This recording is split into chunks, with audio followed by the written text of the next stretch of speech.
누가복음 23장 38절에서 43절까지 말씀을 살펴보도록 하겠습니다. 38절에서 43절까지 말씀을 교대로 읽고 마지막 구절은 같이 읽도록 하겠습니다. 그의 위에 이는 유대인의 왕이라 쓴 패가 있더라.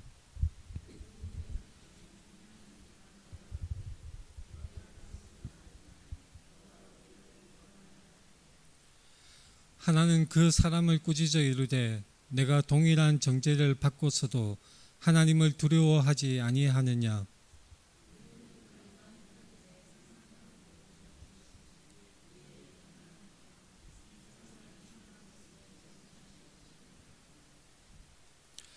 이르되 예수여 당신의 나라에 임하실 때에 나를 기억하소서 하니, 같이 읽겠습니다. 예수께서 이르시되 내가 진실로 내게 이르노니 오늘 내가 나와 함께 낙원에 있으리라 하시니라. 아멘. 우리 앞뒤 좌우 돌아오면서 반갑게 같이 인사하겠습니다. 사랑합니다. 축복합니다. 사랑합니다. 축복합니다. 요즘 무더운 여름에 비도 많이 오고 그리고 햇볕은 굉장히 쨍쨍 쬐는 그런 극단적인 날씨를 보이고 있습니다. 여러분 모두 비 피해가 없고 또한 모두 건강하시기를 바랍니다. 오늘 말씀은 나를 기억하소서, Remember me라는 이 성경 구절의 한 부분을 설교 제목으로 정하였습니다. 나를 기억해달라, 이 말은 영화 제목으로도 또는 대중가요 팝송 제목으로도 흔히 사용되는 표현이기도 하지요. 오늘은 누가복음 십자가 위에서의 두 행악자의 이야기를 함께 살펴보도록 하겠습니다. 십자가 하면 우리는 그저 액세서리로 사용되는 그런 예쁘장한 것으로 생각하기 쉽지만, 당시 로마 시대의 이 십자가 처형 방법은 굉장히 끔찍한 사형 집행 방법이었습니다. 제가 사진 하나 끌어왔는데, 지난 1968년에 실제로 AD 1세기 정도의 십자가 처형을 당했던 한 유대인 제수의 그 유골함이 발견이 되었습니다. 이 사진의 이 부분은 그 발목의 그 뼈 부분인데, 약 11.5cm의 그 쇠못이 이 발꿈치 부분을 관통해서 이 꽂혀 있는 채로 발견이 되었던 것입니다. 못질을 하다가 아마도 못의 끝부분이 구부러져서 미처 시체에서 이 못을 빼지 못한 채로 그대로 매장을 했던 것으로 학자들은 추정을 하고 있습니다. 십자가의 처형이 어떻게 실제로 행해졌는 것인지 사람들의 많은 관심을 끌었던 고고학적인 발견이었던 것입니다. 십자가 처형하면 우리는 금방 마치 우리가 교수형을 당하면 목을 매달아서 또는 목베임, 참수형이나 아니면 약물주사, 이런 것은 고통을 굉장히 최소화하고 금방 생명을 잃게 만드는 그런 처형 방법입니다. 그런데 우리가 십자가 처형은 그런 것이 아니죠. 제수를 어떻게 처형을 하느냐면 손과 이 발목에 못을 박습니다. 그런데 사실 우리가 알다시피 손바닥이 아니라 의학자들은 아마도 손목 부분에 이 못이 박혔을 것이라고 추정을 합니다. 손바닥에 박으면 체중을 지탱하지 못하고 찢어져 버리기 때문에 아마도 뼈 구조상 이 부분에 못을 박았을 것이라고 그렇게 추정을 하는 것입니다. 실제로 성경에 나오는 손이라는 표현은 손바닥뿐만 아니라 손목 부분까지 포함하는 그런 의미를 가지고 있습니다. 십자가 처형을 당해서 제수가 십자가에 못 박히면 이 매달린 상태에서 호흡하기가 굉장히 어려워집니다. 그래서 다리에 힘을 주고 온 힘을 다해서 팔을 끌어올려서 숨을 내쉬기 위해서 온 힘을 다해야 하는 것입니다. 그래서 서서히 그 힘을 잃어갈 때에 호흡하기 위해서 힘을 주는 그 근력이 다하고 체력이 다할 때에 마침내 제수는 호흡을 못해서 질식사하게 되는 것입니다.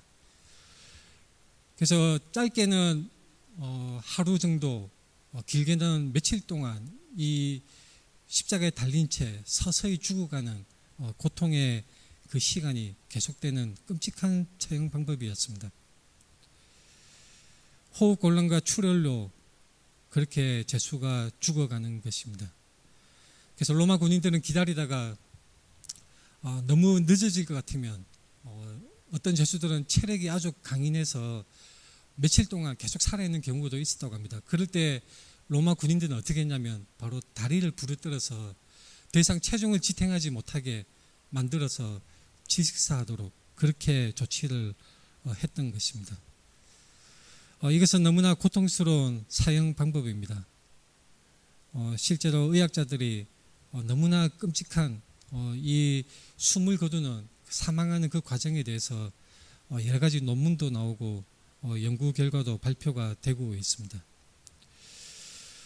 숨을 제대로 쉴 수 없어서 사망하게 되는데 몇 시간 동안 이 끔찍한 고통을 예수님은 당하셨습니다. 예수님은 대략 오전 9시 정도에 십자가에 달리셨고 낮 12시 정도에 흑암이 덮어졌고 오후 3시쯤에 예수님은 숨을 거두셨던 것이죠. 예수님이 십자가에 달리신 것은 혼자 달리신 것이 아닙니다. 우리가 흔히 영화나 이 십자가 사건의 그런 사파를 볼 때 바로 이 새 십자가가 서 있는 것을 볼 수가 있습니다. 실제로 예수님이 가운데 십자가에 달리셨고 두 행악자, 이 누가복음에서는 행악자로 표현하고 있고 마태복음, 마가복음에서는 강도라고 표현하고 있습니다. 두 범죄자가 양쪽에 왼쪽과 오른쪽에 예수님을 중심으로 해서 이 새 십자가가 나란히 세워졌던 것입니다. 우리가 성경에서 보통 얘기할 때 이 사건을 두고 얘기할 때 예수님께 신앙을 고백하고 구원을 받은 강도를 보통 우편 강도라고 많이 지칭을 하고 있죠. 그러나 사실은 성경에서 이게 우편인지 오른쪽인지 왼쪽인지 알 수가 없습니다. 그래서 한편 강도라고 말을 하기도 합니다. 십자가 처형은 너무나 끔찍한 사형 방법이었습니다. 그래서 그 대상자는 중범죄자들, 살인이나 강도나 도적, 때로는 로마 제국의 반란을 일으킨 그 반란 죄수들을 이렇게 처형하는 그런 방법으로 사용이 되었던 것입니다. 너무나 끔찍하고 고통스러운 처형 방법이었기에 로마 시민권을 가진 사람은 이 처형 방법에서 면제될 수 있었다고 합니다. 너무나 끔찍한 형벌이었죠. 예수님은 골고다 언덕에서 이 십자가에서 달리셨습니다. 골고다라는 것은 해골이라는 뜻을 가진 지명입니다. 그 언덕 위에 세 개의 십자가가 세워졌던 것입니다. 행악자라는 말은 끔찍한 중범죄자를 지칭하는 것으로 이 구체적으로 이 두 행악자는 어떤 제목이었는지 우리는 알 수가 없습니다. 근데 이 행악자들이 하는 말을 가만히 볼 때에 아마도 정확한 것은 아니지만 추정하건대 두 행악자는 아마도 공범이었을 가능성이 아주 많은 것으로 보고 있습니다. 가운데 예수님이 달리셨습니다. 다른 두 행악자들은 양쪽에 달려져 있습니다. 근데 두 행악자들의 십자가와는 달리 예수님의 가운데 이 십자가에는 팻말이 붙어져 있는 것이죠. 본디오 빌라도, 우리 아까도 사도신경으로 신앙 고백을 하였지만 본디오 빌라도가 직접 팻말을 쓴 것입니다. 뭐라고 쓰여져 있습니까? 나사렛 예수 유대인의 왕, 유대인의 왕이란 쓴 패가 예수님의 십자가 위에 붙어져 있는 것입니다. 이는 유대인의 왕이라 쓴 패가 있더라. 이 패는 정말로 이 사람이 나사렛 예수 이 청년이 정말로 유대인의 왕이었다 이런 것이 아닙니다. 조롱하는 의미로 바로 너네들이 그렇게 기다리던 메시아 유대인의 왕이 과연 어떤 형편인지 너희들 두 눈으로 똑똑히 보아라. 그런 조롱의 의미로 본디오 빌라도가 이 팻말을 쓴 것이었습니다. 로마 제국의 입장에서는 이것은 하나의 분명한 정치적 메시지가 되는 것이죠. 반란을 꿈꾸지 말아라. 너희들은 로마 제국의 통치하에 있다. 로마 황제가 너희들의 왕인 것이다. 유대인의 왕이라고 너희들이 주장한다면 바로 그 사람이 어떤 처지에 있는지를 너희들 눈으로 똑똑히 보아라. 그런 분명한 메시지를 던지고 있는 것입니다. 내가 그토록 기다리던 왕이 결국 이 십자가에 매달려 있다는 것입니다. 그리고 오가는 모든 사람들, 당시에 유월절 시즌에서 많은 사람들이 예루살렘에 오고 가는 상황이었습니다. 그 많은 사람들에게 눈으로 볼 수 있도록 팻말을 달아서 많은 사람들이 그것을 읽었습니다. 유대인의 왕이라는 패를 읽었던 것입니다. 요한복음에 보면 헬라어 그리고 라틴어 그리고 히브리어로 쓰여져 있다고 기록되어져 있습니다. 사람들이 그것을 볼 때 어떤 생각이 들었을까요? 정말로 사람들이 기대했던 메시아라면 로마 제국을 깡그리 쳐부수는 강력한 왕으로 행세를 했어야 될 텐데 정말로 중범죄자들이 처형당하는 방법으로 끔찍한 방법으로 죽어가는 그 모습을 볼 때 어떤 생각이 들었을까요? 다윗과 같은 위대한 왕이 나타나서 이방 국가들을 쳐부수고 로마 제국을 쫓아내고 이스라엘을 다시 강력하게 회복시켜서 영원한 나라로 그렇게 세워야 될 메시아인 그 유대의 왕이 초라하게 십자가에서 죽어가는 그 모습, 사람들이 기대했던 그 모습과는 정반대의 모습이었던 것입니다.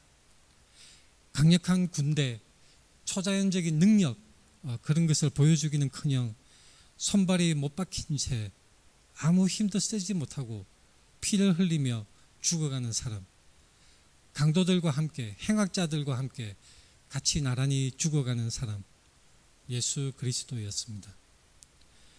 원수들의 손에, 로마 제국의 손에 처형당하는 사람, 그들을 쫓아내기는커녕 힘없이 나약하게 처형당하는 그 모습은 실로 사람들에게 충격이었을 것입니다. 그래서 여기에 사람들의 조롱이 더해집니다. 유대인의 왕.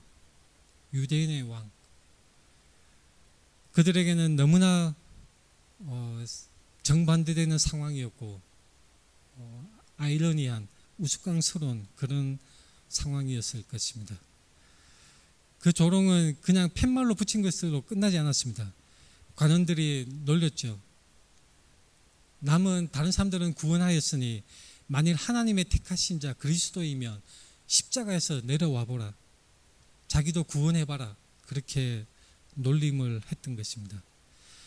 군인들도 신포도를 주면서 네가 만일 유대인의 왕이라면 네 자신부터 구원해봐라. 그렇게 조롱하고 놀렸습니다. 종교 지도자들이 놀렸습니다. 많은 백성들이 놀렸습니다. 관원들이 놀렸습니다. 특히 로마 군인들이 조롱하고 놀렸던 것입니다. 모든 사람들이 놀리는 가운데 예수님은 묵묵히 그 고통을 감내하시면서 십자가에 계속 인내하고 계셨던 것입니다. 예수님이 실제로 내려올 능력이 없었던 것일까요? 그렇지 않습니다. 하나님의 아들로서 천상의 군대를 동원하여서 정말로 로마 제국을 깡그리 없애버리고 물리적인 힘으로도 얼마든지 그 상황을 반전시킬 수 있는 그런 힘과 권세가 있는 하나님의 아들이셨습니다. 그러나 예수 그리스도는 바로 십자가 대속의 그 사역을 완성하시기 위해서 십자가 죽음을, 그 쓰디 쓴 잔을 고스란히 받아들이셨던 것입니다. 너 자신부터 구원해봐라.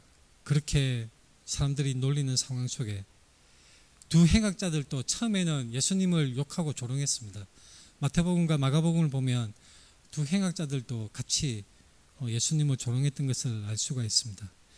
근데 시간이 지나면서 한 사람에게 변화가 있게 되는 것입니다. 그 변화의 원인은 무엇이었을까요? 많은 사람들이 아마도 예수님이 저들을 사하여 주시옵소서, 저들이 하는 것을 저들이 모릅니다, 그렇게 그들을 위해서 기도하는 예수님의 기도를 듣고 변화했을 것이다, 그렇게 말을 하기도 합니다. 어떤 사람들은 하나님의 주권적인 그 거듭나게 하시는 하나님의 은혜로 이 죄수가 거듭나서 예수님 앞에 신앙 고백을 했다고 그렇게 해석을 합니다. 정확하게 어떤 원인으로, 어떤 이유로 이 한 행악자가 변화를 가져왔는지는 우리가 알 수가 없습니다. 그러나 성경이 누가복음에서 분명히 기록한 내용을 우리가 말씀대로 보아야 할 필요가 있는 것이죠. 네가 정말 그리스도라면 증명해 보아라. 네가 정말 그리스도라면, 메시아라면 십자가에서 스스로 내려와 보아라. 달린 행악자 중 하나는 비방하고 조롱하면서 이렇게 말합니다. 내가 그리스도가 아니냐? 네가 그리스도가 아니냐? 너와 우리를 구원하라. 아주 가슴을 찌르는 그런 조롱의 말인 것입니다. 예수님은 실제로 아무런 능력이 없는 것처럼 보입니다. 많은 사람들을 먹이시고 심지어 죽은 자를 일으키신 예수님, 병자를 낫게 하시고 놀라운 하나님의 말씀을, 권위 있는 그 말씀을 들려주셨던 그 예수님이 막상 십자가 위에서는 자기 자신을 지킬 힘도 없는 것처럼 보이고 많은 죄수들처럼 똑같이 피를 흘리면서 죽어가고 있는 모습인 것입니다. 사람들이 무엇을 기대할 수 있을까요? 이런 예수님이 과연 정말로 메시아일까? 사람들의 마음속에 그런 의문이 들었을 것입니다. 사실 우리도 신앙생활 하다 보면 조롱을 당하기도 하죠. 예수 믿는다더니 어찌 그리 궁상맞게 사느냐, 그런 말을 듣기도 합니다. 우리의 처지와 형편이 어려워지고 낮아질 때에 예수님을 믿지 않는 사람들이 우리의 신앙을 가지고 조롱을 하기도 하는 것입니다. 불행한 사고를 만났을 때 우리를 조롱하기도 합니다. 우리가 어려워졌을 때, 힘들어졌을 때, 야, 너네 사는 거 보면 누가 예수를 믿겠나? 지금이라도 다른 데 알아보지. 그런 조롱의 말을 하기도 하는 것입니다. 하나님이 뭐 하시나? 너네 안 도와주고. 실제로 온라인상에서 인터넷 댓글들을 보면 그 조롱의 말들이 넘쳐나는 것을 볼 수가 있습니다. 이 달린 행악자 중 하나가 예수님을 비방했습니다. 네가 그리스도가 아니냐? 너와 우리를 구원하라. 아주 가슴 아픈 조롱의 말이죠. 이 조롱의 말에서 정말로 예수님이 그 말을 듣고 내 능력을 보여주겠다, 내가 하나님의 아들임을 증명하겠다, 그렇게 됐으면 어떻게 됐을까요? 그러지는 않았죠. 예수님이 만약에 그렇게 행하셨다면 십자가 사역은 완성되지 않았고 힘으로, 물리력으로 포갑을 행하는 그런 세상이 되었을지도 모르겠습니다. 하나님의 아들이신 예수님이 십자가에서 그렇게 고난을 당하실 때 예수님은 그냥 묵묵히 그것을 견디셨습니다. 근데 나머지 한 사람이 그 사람을 꾸짖습니다. 내가 동일한 정죄를 받고서도 하나님을 두려워하지 않느냐? 동일한 정죄를 받고서도, 이 말이 무슨 뜻인지 잘 와닿지 않습니다. 무슨 뜻이냐면 너와 내가 똑같이 사형 판결을 받고 사형 집행이 되어서 이 십자가 위에서 우리가 똑같이 죽어가고 있지 않느냐, 그런 의미입니다. 죽음을 바로 앞두고 이제 도저히 살아날 가능성이 전혀 없는 상태, 인생의 가장 절망적인 상황, 거기에 죽음을 앞둔 상태에서도 너는 하나님을 두려워하지 않느냐, 그렇게 꾸짖고 있는 것입니다. 이 두 사람은 예수님과 함께 십자가에 매달려 죽어가고 있습니다. 시간의 흐름에 따라서 서서히 죽어가는 것입니다. 며칠을 갈 수도 있겠죠. 근데 그 어느 누구도 예외 없이 결국은 죽음을 맞이하게 되는 것이 바로 이 십자가 사형 방법인 것입니다. 같은 십자가형, 같은 처형 방식의 같은 죽음의 상황 속에서 조건이 완전히 동일합니다. 이 두 행악자는 완전히 동일한 상황 속에 몰려 있는 것이죠. 죽음을 앞둔 상황. 같은 날 같은 골고다 언덕, 같은 장소에서 똑같이 십자가에 달려서 같은 방식으로 죽어가고 있는 것입니다.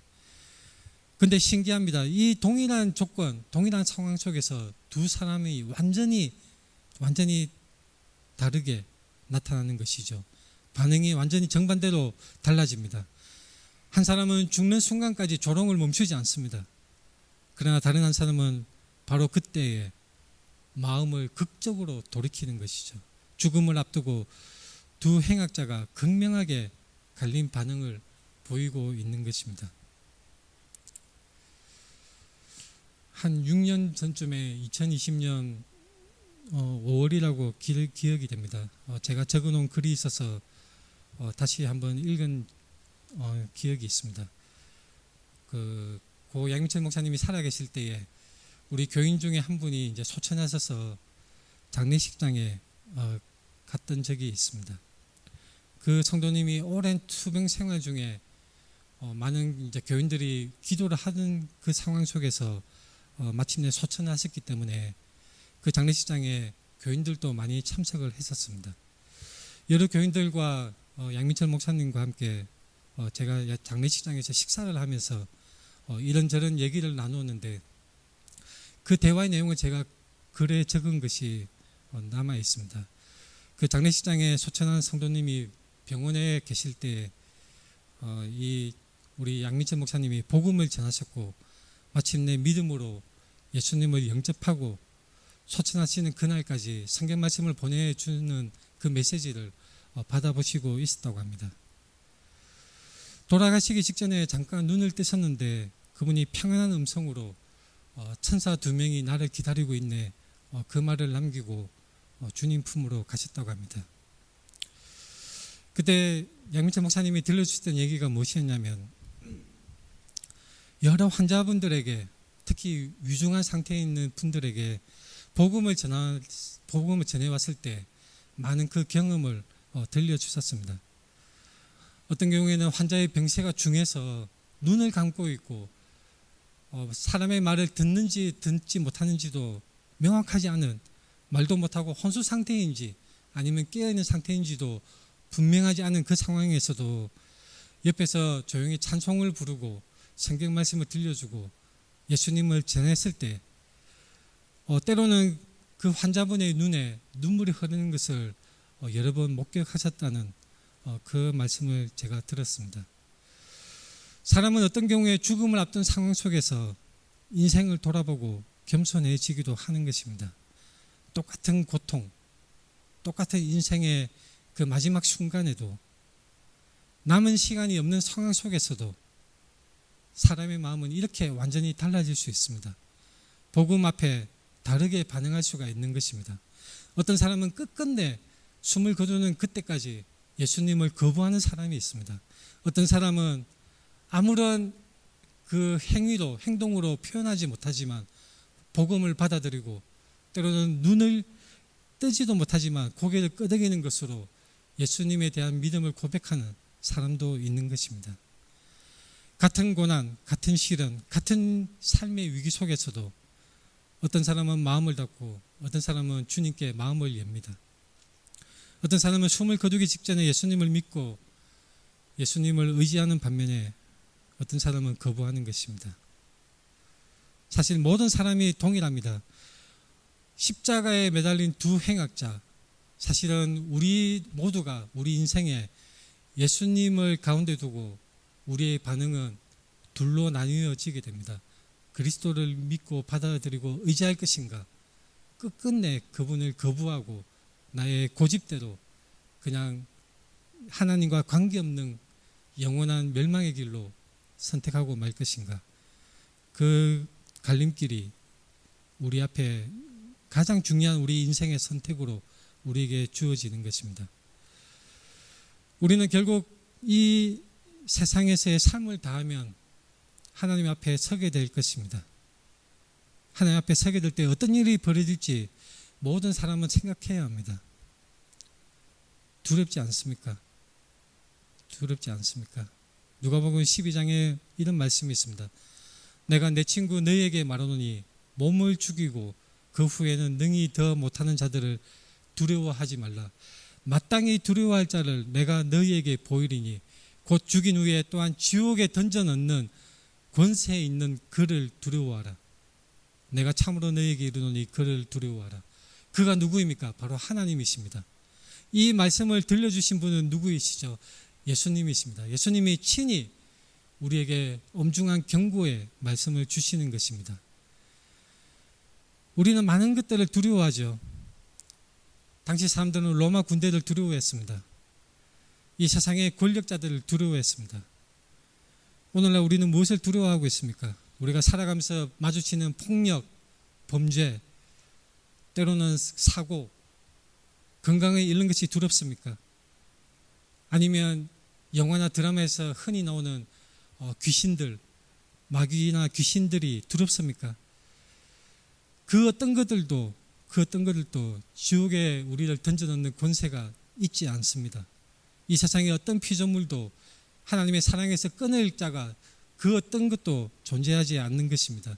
하늘의 천사나 마귀라 할지라도 귀신이라 할지라도 결코 우리를 지옥에 보내는 권세가 없는 것입니다. 오직 한 분, 오직 유일하신 한 분, 창조주 하나님이 오직 그 권세를 가지고 계신 것입니다. 우리 인간이 두려워해야 할 존재는 누구입니까? 하나님이시죠. 예수님의 말씀대로 마땅히 두려워할 자, 사람을 살리기도 하시고 죽이기도 하시고 천국에 보내시고 지옥에 보내시는 그 권세를 가지신 하나님이 가장 우리가 두려워해야 할 분이시고 또한 그것에 대해서 우리는 심각하게 생각해야 하는 것입니다. 하나님을 두려워해야 합니다. 그런데 성경은 이렇게 말합니다. 기록된 바 의인은 없나니 하나도 없으며 깨닫는 자도 없고 하나님을 찾는 자도 없고 다 치우쳐 함께 무익하게 되고 선을 행한 자는 없나니 하나도 없도다. 그들의 목구멍은 열린 무덤이요 그 혀로는 속임을 일삼으며 그 입술에는 독사의 독이 있고 그 입에는 저주와 악독이 가득하고 그 발은 피 흘리는 데 빠른지라. 파멸과 고생이 그 길에 있어 평강의 길을 알지 못하였고 그들의 눈앞에 하나님을 두려워함이 없느니라. 바로 악인의 삶을 말씀하고 있는 것입니다. 악인들은 하나님을 두려워하지 않습니다. 끝없이 죄를 거듭할 뿐입니다. 죄를 짓고 또 죄를 짓고 하나님과 반대되는 방향으로, 하나님과 원수되는 방향으로 하나님을 미워하며 하나님과 관계없이 살아가는 죄인의 삶, 바로 악인의 삶인 것입니다. 이것은 바로 거듭나지 못한 자들의 특징이라고 할 수가 있습니다. 이런 사람들은 자기 자신에 대한 하나의 고집이 있습니다. 나는 도덕적으로 윤리적으로 그다지 흠이 없어. 나는 흠없는 인생을 살았어. 그러니 어떤 존재이든 하나님이든 부처님이든 나는 극락에 가고 천국에 갈 거야. 그렇게 나름대로 확신을 가지고 있는 것입니다. 이것은 하나님의 공의를 이해하지 못했던, 하나님의 말씀을 바르게 이해하지 못했던 당시 유대인들처럼 바로 하나님의 알지 못한 사람들, 그런 사람들의 모습입니다. 악인은 하나님을 두려워하는 마음으로 살지 않습니다. 두려워하지 않기 때문에 자신의 행동, 자신의 삶의 방향과 자신의 그 영원한 결과를, 어떤 결과를 가지고 오게 될 것인지 생각하지 않는 것입니다. 그저 눈앞에 보이는 이 현세, 이 세상의 삶만이 가장 중요한 것이고 자신이 느끼는 쾌락과 자신이 욕망하고 탐하는 그 삶의 현세적인 이익이 오로지 지상 최대의 자신의 삶의 목적이 되고 마는 것입니다. 하나님의 그 죄에 대한 준엄한 심판의 무서움을 깨달아야 합니다. 하나님을 두려워해야 하는 것입니다. 이 한 행악자가 조롱하고 비웃은 그 행악자를 꾸짖습니다. 내가 동일한 정죄를 받고서도 하나님을 두려워하지 아니하느냐. 여전히 예수님께 욕설을 하고 조롱하는 이 행악자에게 그에게는 하나님을 두려워하는 마음이 없습니다. 그런데 이 꾸짖는 행악자에게는 바로 하나님을 두려워하는 마음이 있었던 것입니다. 구원에 이르는 죄인, 바로 하나님이 은혜를 주셔서 돌이키게 하시는 정말로 소망이 있는 죄인은 이렇게 하나님의 심판에 대한 치명적인 두려움을 갖고 있는 사람입니다. 오늘날 많은 사람들이 그저 귀에 달콤한 얘기만 하는 것이죠. 마음의 위안을 받아라. 잘 될 것이야. 잘 살 것이야. 그런 식으로만 설교 단상에서 얘기를 합니다. 그러나 성경은 우리에게 분명히 말씀하고 있습니다. 지옥에 관해서 가장 많이 말씀을 한 분이 예수님이라는 것을 알고 계십니까? 가장 상세하게 준엄한 무서운 그 말씀, 지옥에 관한 경고의 말씀을 가장 많이 자세하게 알려주신 분이 바로 사랑의 예수님입니다. 우리는 하나님의 심판에 대해서 정말 그 두려움, 실제적인 두려움을 갖고 있어야 합니다. 예수를 믿으면 그저 이 세상 삶에서 물질적으로 경제적으로 더 나은 삶을 얻고 건강하고 잘되고 고통이 해결되고 소외감을 극복하고 자아를 성취하는 그런 좋은 삶, 행복한 삶을 살게 될 것이야. 그것은 반쪽만을 말하는 것입니다. 더 중요한 것은 당신이 하나님의 법대로 순종하지 아니하면, 예수 그리스도를 믿지 아니하면 영원한 하나님의 진노 아래 놓여지게 될 것이라는 것을 분명히 알아야 합니다. 그 어떤 사람도 하나님의 심판을 피할 수 없습니다. 하나님의 진노로부터 그 어떤 사람도, 어떤 죄인도 피할 수가 없습니다. 예수님을 모른 채 죄중에서 죽으면 바로 진노의 하나님을 직면하게 될 것입니다. 이 믿음을 갖게 된 행악자의 이 한편 강도는 자신을 구해줄 수 있는 것, 자신이 아무것도 없는 죄인으로서 하나님 앞에 서게 될 것이라는 사실을 뼈저리게 깨닫게 되었던 것입니다. 그 마음속에 하나님을 두려워하는 마음이 있었습니다. 자신의 지금까지의 그 죄악된 그 삶에 대해서 분명한 뉘우침이 있었던 것입니다.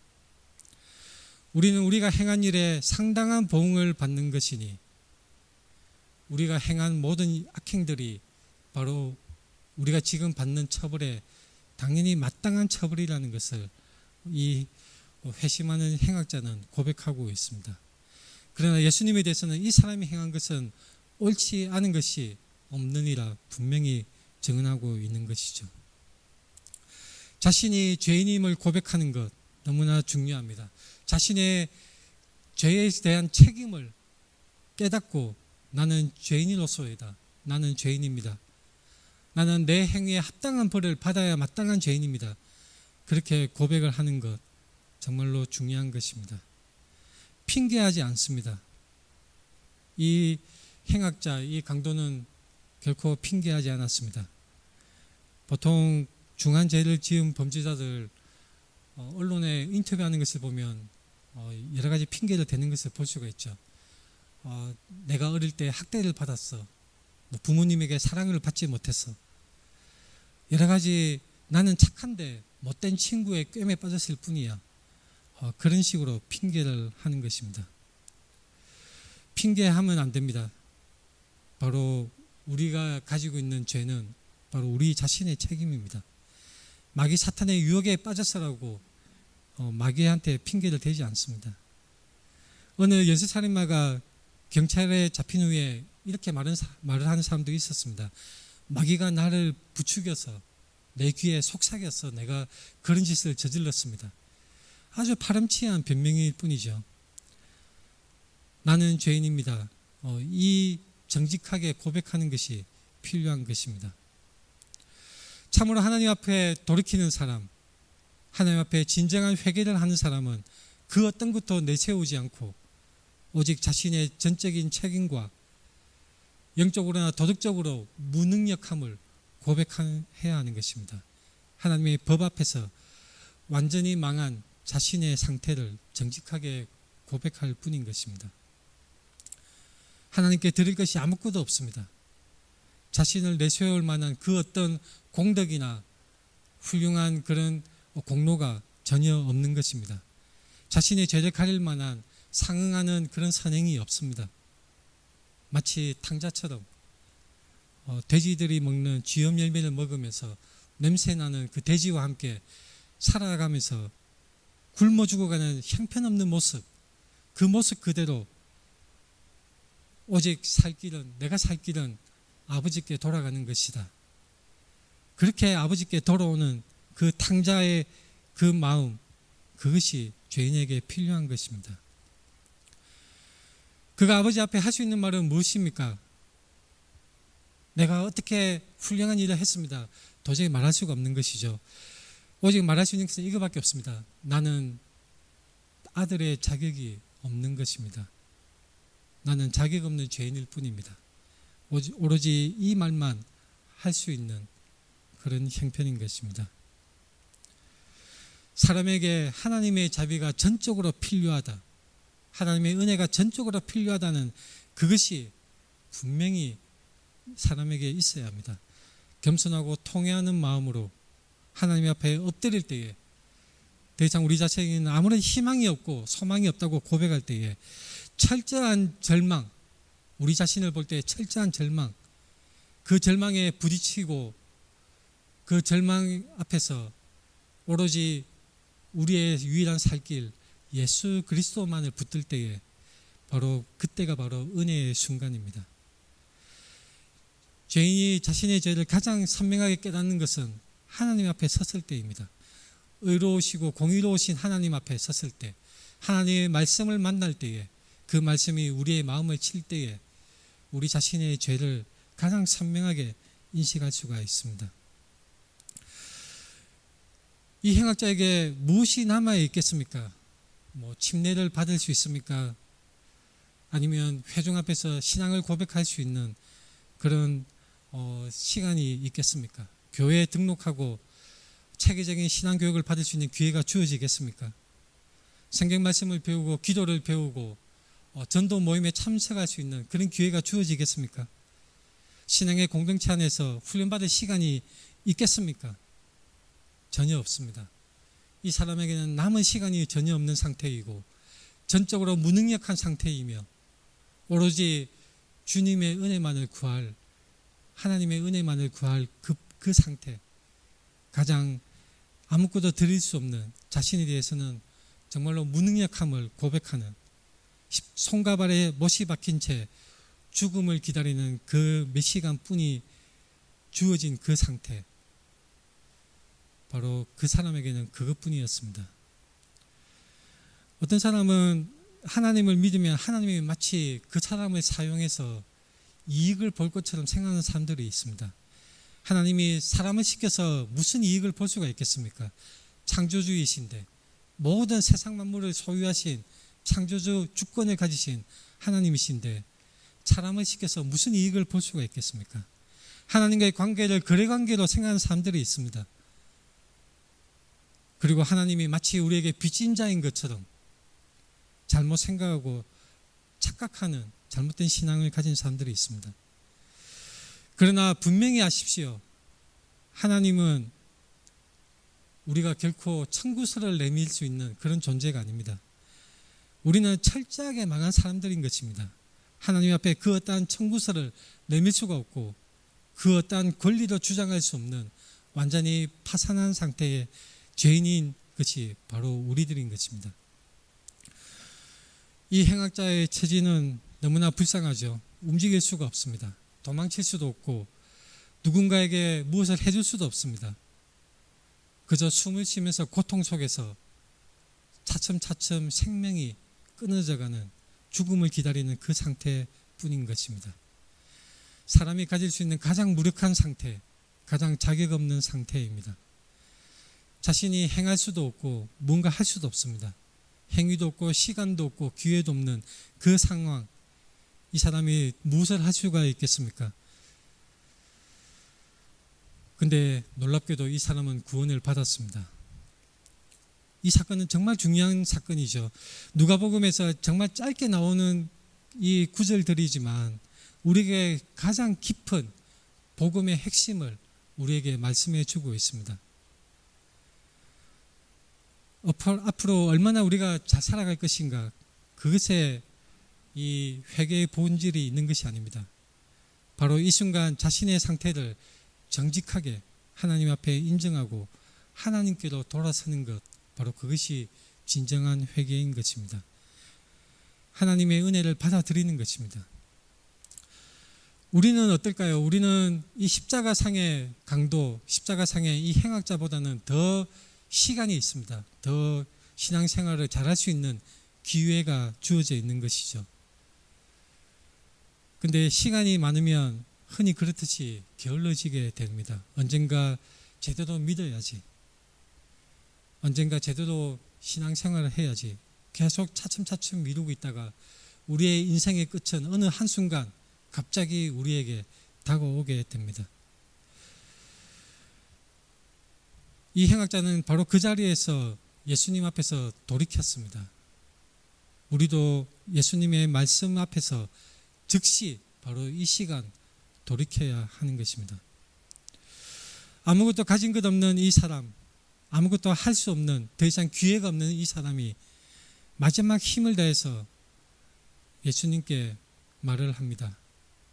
예수여, 당신의 나라에 임하실 때에 나를 기억하소서. 나를 기억하소서. 오늘 설교 제목입니다. 이것은 우리가 그냥 나를 추억해 주세요, 가끔씩 나를 생각해 주세요, 이런 의미가 아닙니다. 기억해 달라. 이것은 아주 진중한 표현이고 성경적인 깊은 의미가 있는 표현인 것입니다. 어딘가로 떠나는 사람에게 나 잊지 마, 가끔씩 내 생각해, 이런 것이 전혀 아닙니다. 나를 기억하소서. 어떤 의미가 있습니까? 창세기에 보면 요셉이 술 맡은 관원장이 그 꿈을 해석해 주면서 아주 의미심장한 말을 합니다. 당신이 잘 되시거든 나를 생각하고 내게 은혜를 베풀어서 내 사정을 바로에게 아뢰어 이 집에서 나를 건져 주소서. 우리말에는 나를 생각하고라고 되어 있지만 원어에서는 기억하다는 의미를 가지고 있습니다. 영어 성경에서는 다 remember라고 번역을 하고 있는 것입니다. 나를 기억하소서. 나를 기억해 달라는 것은 바로 내가 능동적으로 당신에게 요구할 수 있는 처지는 아니지만 당신의 은혜를 나에게 베푸셔서 나를 생각하고 나를 기억하여서 나에게 구원의 그 은혜를 베풀어 주십시오. 그런 의미를 가지고 있는 것입니다. 이것은 아주 중요한 성경적인 의미인 것이죠. 하나님께서 기억하신다. 이것은 중요한 의미를 가지고 있습니다. 창세기 8장에서도 하나님이 노아와 그와 함께 방주에 있는 모든 들짐승과 가축을 기억하사, 하나님이 기억하사 어떻게 하셨습니까? 하나님이 바람을 땅 위에 불게 하시며 물이 줄어들었습니다. 은혜를 베푸셨다는 것입니다. 하나님이 기억하셔서 은혜를 베푸시는 것입니다. 이런 패턴이 구약 곳곳에 나와 있습니다. 출애굽기 2장에서는 하나님이 그들의 고통 소리를 들으시고 하나님이 아브라함과 이삭과 야곱에게 세운 그의 언약을 기억하사, 그의 언약을 기억하사 하나님이 이스라엘 자손을 돌보셨고 하나님이 그들을 기억하셨더라. 하나님이 기억하시면 바로 구원의 은혜를 베푸시는 것입니다. 아주 분명하게 나타나 있는 부분이 있습니다. 시편 106편에 여호와여 주의 백성에게 베푸시는 은혜로 나를 기억하시며 주의 구원으로 나를 돌보사. 바로 오늘 이 행악자가 한 말, 나를 기억하소서, 이 말 속에는 바로 이 시편 106편에 그 패턴이 고스란히 들어 있습니다. 나를 기억하여 주십시오. 주의 구원으로 나를 돌보아 주십시오. 나를 구원해 주십시오. 그런 의미가 들어있는 것입니다. 단순히 나를 추억해 주세요, 그런 것이 아닙니다. 나를 구원해 주십시오. 내가 당당하게 요구할 수는 없습니다. 당당하게 청구할 수 있는 권리는 없습니다. 그러나 나를 기억하셔서 당신의 큰 자비하심으로 나에게 구원의 행위를 베풀어 주십시오. 나를 위해서 행동해 주십시오. 그런 은혜를 구하는 겸손한 표현에 그 마음이 고스란히 들어있는 것입니다. 하나님이 기억하시면 바로 구원의 은혜의 역사가 시작됩니다. 하나님이 기억하실 때 바로 그분의 주권적인 능력으로 은혜를 베푸시고 그분의 강력한 능력으로 구원의 은혜의 역사가 시작되는 것입니다. 그 누구도 그것을 방해할 수 없고 그 어떤 존재도 그것을 끊을 수 없습니다. 하나님께서 행하시는 것입니다. 예수여, 당신의 나라에 임하실 때 나를 기억하소서. 이 강도가 예수님께 드린 이 짧은 한마디 속에 바로 그런 의미가 들어있습니다. 예수여, 저를 구원해 주십시오. 저는 자격이 없습니다. 저는 주님께 내세울 수 있는, 청구할 수 있는, 요구할 수 있는 자격이 전혀 없습니다. 마지막 순간에 내가 드릴 수 있는 것은 오직 나를 기억하시고 나를 생각하셔서 나에게 은혜를 베푸셔서 나를 구원하여 주시옵소서. 이것이 이 강도의 겸손한 기도인 것입니다. 이 강도에게는 행위도 믿음의 증거도 시간도 없습니다. 그가 붙든 것은 오직 이 한마디 그리스도를, 예수 그리스도를 향한 믿음, 신뢰뿐이었던 것입니다. 이 사람은 예수님이 왕이 되신다는 것을, 예수님이 왕이라는 것을 그 어떤 초자연적인 표적도 직접 보지 못했습니다. 부활도 보지 못한 상태이죠. 그 어떤 것도 보지 못한 상태에서 눈앞에 계신 예수님이 그 예수님에게 자신의 믿음을 고백하고 있는 것입니다. 당신의 나라에 임하실 때에, 당신의 나라에 임하실 때 너무나 중요한 표현입니다. 지금은 아무런 힘도 보이지 않고 능력도 보이지 않고 십자가에 달려서 죽어가는 이 나사렛 예수라는 이 분이 언젠가 다시 왕으로 임하실 것이라는 것을 분명한 확신을 가지고 있는 것입니다. 당신의 나라, 바로 예수 그리스도를 왕으로 인정을 하는 것입니다. 눈에 보이는 모든 증거는 정반대의 상황을 말해주고 있습니다. 그러나 그는 그것을 넘어서서 예수 그리스도가 진정한 메시아라는 것, 사람들의 기대와는 맞지 않지만, 강력한 메시아의 모습을 보이지 않지만 그분의 선함과 원수를 향해서 행하시는 그분의 기도를 보고 그는 진정으로 바로 이분이 진정한 왕이시며 메시아이시라는 것을 확신하고 믿음을 고백하는 것입니다. 이것은 우리에게 중요한 것을 말해주고 있죠. 믿음의 힘은 사람의 지식이나 경험의 그런 크고 많음에 달려있지 않습니다. 믿음의 힘은 어디에 있느냐? 오직 그 믿음이 붙드는 대상, 바로 예수 그리스도께 있는 것입니다. 아무리 작고 서툰 믿음이라도, 말씀의 지식이 부족하더라도 정말로 예수 그리스도를 붙들고 있다면 참된 믿음입니다. 그러나 반대로 아무리 성경 말씀을 달달 외우고 바리새인처럼 해박한 지식을 가지고 있더라도 예수 그리스도를 붙들지 않는다면 아무런 소용이 없는 것입니다. 여러분들은 무엇을 붙들고 있습니까? 자신의 노력입니까? 자신의 공로입니까? 자신의 어떤 행위입니까? 아니면 자신이 가진 모든 것을 다 버려두고 철저하게 파산 상태인 것을 고백하며 오직 예수 그리스도, 당신만이 나의 구주이십니다, 그렇게 주님을 믿고 붙들고 있습니까? 바로 이 행악자는 당신의 나라에 임하실 때 나를 기억하소서, 오직 예수 그리스도를 왕으로 인정했습니다. 그리스도가 진정한 그리스도라는 것을 믿고 신앙 고백을 하는 것입니다. 구약의 여러 선지자들의 예언대로 메시아가 영광스럽게 오셔서 언젠가 영원한 나라를 세우실 것이라는 것을 이 행악자는 진심으로 믿었던 것입니다. 아브라함과 다윗에게 주셨던 그 모든 언약의 약속들, 선지자들이 계속해서 반복해서 예언하고 강조했던 모든 약속들, 예수 그리스도가 진정한 메시아라는 것, 그리스도가 영원한 왕이시라는 것을, 결코 다시는 쇠하지 아니하는 영원한 나라로 임하실 것이라는 것을, 영원한 왕국을 세우실 것이라는 것을 이 행악자는 진심으로 믿었던 것입니다.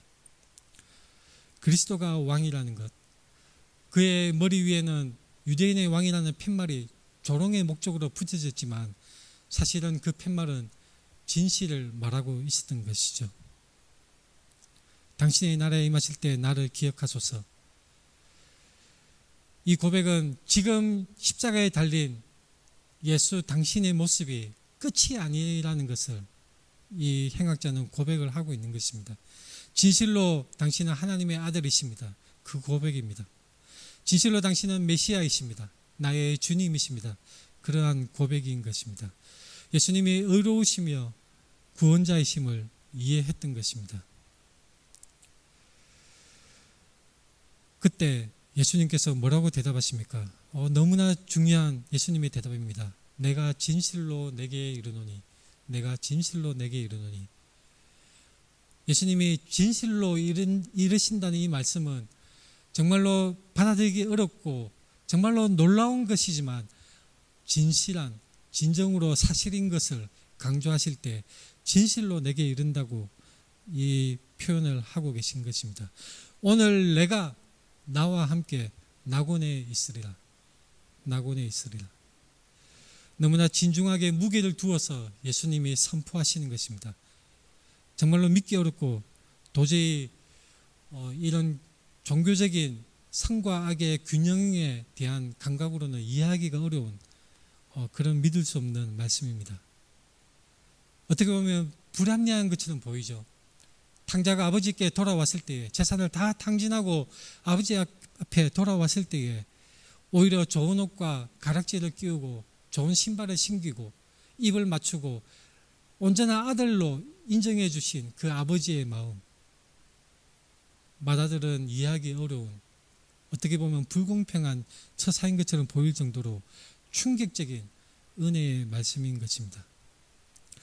오늘 내가 나와 함께 낙원에 있으리라. 왜 예수님은 낙원이라고 표현하실까요? 저는 이 낙원이 바로 유대인의 왕권을 강조하는 예수님의 그 말씀의 흐름에 상당한 의미가 있다고 생각을 합니다. 왜냐하면 이 원어의 파라데이소스, 영어로 파라다이스, 이 낙원이라는 뜻 단어는 원래는 어떤 뜻을 가지고 있느냐면 바로 울타리가 쳐진 왕의 동산이라는 뜻을 가지고 있습니다. 왕의 동산, 왕의 뜰, 왕과 함께 친밀하게 거닐 수 있는 왕의 동산. 예수님은 오늘 네가 나와 함께 천국에 있으리라 그렇게 말씀하실 수도 있었지만 낙원에 있으리라, 왕의 동산, 너는 나와 함께 왕이 나와 함께 오늘 왕의 동산에서 나와 함께 친밀하게 교제를 나누게 될 것이라는 그런 의미가 있다고 저는 해석을 합니다. 천국과 낙원은 어떻게 다릅니까?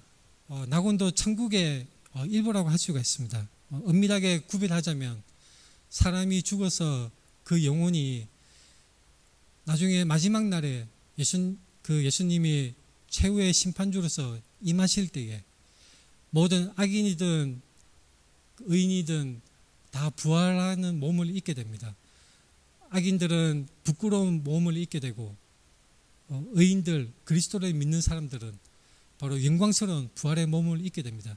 그래서 부활의 몸을 입고 영원토록 그리스도의 나라에서 그리스도와 새하늘과 새 땅에서 살아가게 되는 것입니다.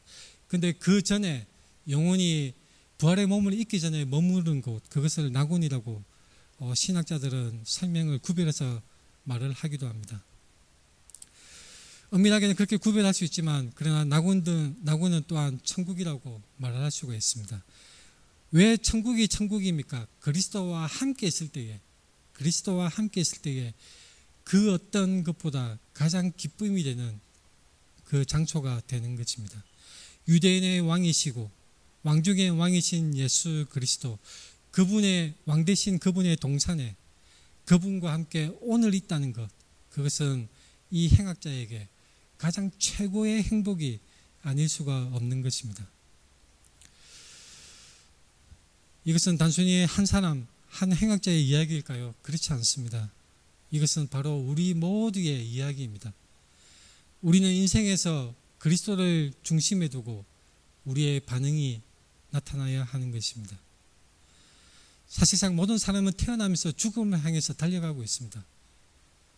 어떤 사람은 빨리 가는 사람도 있을 것이고, 어떤 사람은 길어야 한 100년 정도 살다가 가게 됩니다.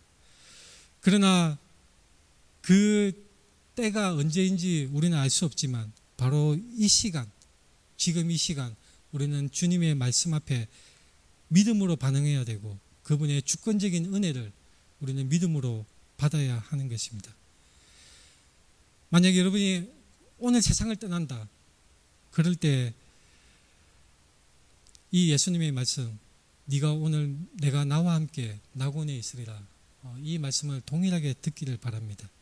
바로 이것은 성도된 우리에게 가장 최고의 은혜이고 놀라운 주님의 주권적인 은혜인 것입니다. 이것은 예수 그리스도를 의지하고 그의 자비를 구하는 모든 사람에게 주어지는 하나님의 주권적인 은혜인 것입니다. 같이 기도하겠습니다.